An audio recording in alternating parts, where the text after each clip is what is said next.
Exit poll जिन TV channels ने किया और जिन सर्वे एजेंसियों ने किया, उन लोगों को इस देश की जनता से माफ़ी मांगनी चाहिए, क्योंकि उनके एग्जिट पोल ने सबसे बड़ा हेरफेर शेयर मार्केट के अंदर किया, और जिससे आपने देखा कि शेयर मार्केट में कितने लोगों का पैसा डूबा, कितने लोग खरबपति अरबपति बन गए।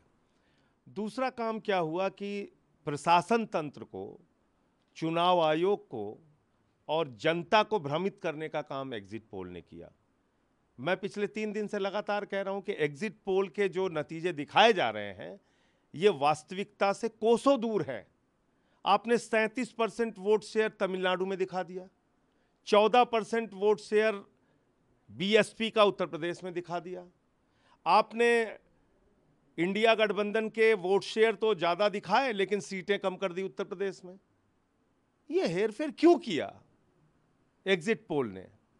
यह समझ से परे 27% वोट शेयर केरला में दिखा दिया। अब बताइए, ये इस तरह का एग्जिट पोल कोई यकीन करेगा क्या? राजस्थान में 25 सीटें थी, वहां 33 सीट दिखा दिया। हिमाचल में 4 सीट थी, वहां 8 दिखा दिया। उत्तराखंड में 5 थी, वहां पे 6 दिखा दिया। पासवान के बेटे चिराग पासवान 5 सीटों पे लड़ रहे थे, उनको 6 सीट का दिखा दिया जीता हुआ। तो ये एग्जिट पोल अपने आप में एक इसकी पोल खोल कल ही हो गई थी जब मैंने ये सारे डिटेल सामने रखे थे। और मैं अभी भी मानता हूं कि अंतिम नतीजे आने तक इंडिया गठबंधन के पक्ष में नंबर आएंगे। अभी जो मेरी जानकारी है वो 255 के आसपास इंडिया गठबंधन की सीटें पहुंच गई हैं। बहुमत से थोड़ा आंकड़ा पीछे है, लेकिन अंतिम काउंटिंग तक नतीजे इंडिया गठबंधन के पक्ष में आएंगे, बहुमत आएगा। दूसरी बात ये कि ये वक्त बहुत निर्णायक है, बहुत महत्वपूर्ण है।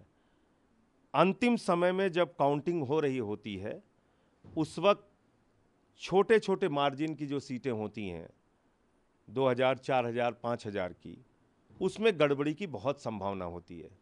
तो इसलिए जितने भी इंडिया गठबंधन के दल हैं उन सब के कार्यकर्ताओं से, प्रत्याशियों से मैं अनुरोध और विनती करूंगा कि अंतिम वोट गिने जाने तक, यहाँ तक कि वीवीपैट की पर्चियां और ईवीएम की मिलान होने तक आप डटे रहें मतगणना केंद्रों पर, अपने समर्थकों के साथ, अपने एजेंट्स के साथ, काउंटिंग एजेंट्स के साथ अच्छे ढंग से मतगणना कराइए।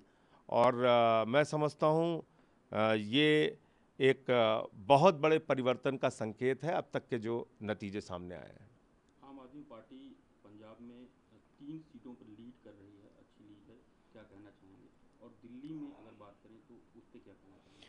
देखिए, दिल्ली और पंजाब के नतीजों के हम पूरे अंतिम नतीजे का इंतज़ार कर रहे हैं और परिणाम आने के बाद ही हम कुछ बोलेंगे। अंतिम नतीजे आने दीजिए। अभी तो कुछ जगहों पे लीड दिखाया जा रहा है, कुछ जगहों पे क्लोज हैं हम लोग। तो अंतिम जब नतीजे आएंगे तो निश्चित रूप से उसके बारे में भी बात करेंगे। लेकिन एक असली चरित्र अभी तुरंत ही बीजेपी का जो है वो देखने को मिल गया कि मैं इधर से जब गुजर रहा था गोल मार्केट की तरफ से, तो वहाँ मेरी गाड़ी पे हमला करने के लिए बीजेपी के कार्यकर्ता आ गए। अभी पूरे नतीजे भी सामने नहीं आए, अभी बीजेपी सत्ता में भी नहीं आई, परिणाम सामने नहीं आए, बीजेपी का असली चरित्र सामने आ गया। आप मेरी गाड़ी के ऊपर हमला कर रहे हैं, हंगामा कर रहे हैं। तो ये क्या दिखाता है? ये दिखाता है कि दरअसल बीजेपी का जो भरोसा है वो हिंसा में है, हंगामा में है, हल्ला करने में है। और मोदी जी से मैं सिर्फ इतना कहना चाहता हूं, उनकी पार्टी के लोगों से कहना चाहता हूं कि ऐसे प्रयोग आप क्यों करते हैं हम लोगों के ऊपर? ये तो आपके सारे प्रयोग फेल हो चुके हैं, डराने के, धमकाने के, पीछे करने के। हम आपके आगे झुकेंगे नहीं। आप गाड़ी पे हमला करा रहे हैं, घर पे हमला करा दीजिए, क्या फर्क पड़ता है? मैं यहीं घर पे हूं अपने, यहां भेज दीजिए 10, 20, 50 कार्यकर्ताओं को, वो पत्थर मारें, ईंटा मारें, लाठियां मारें। जो आप लोगों का चरित्र है वही दिखाइए। मतलब अभी पूरे नतीजे नहीं आए, गाड़ी के ऊपर चढ़ रहे हैं, शीशे के ऊपर हमला कर रहे हैं। क्या है ये? मजाक बना रखा है।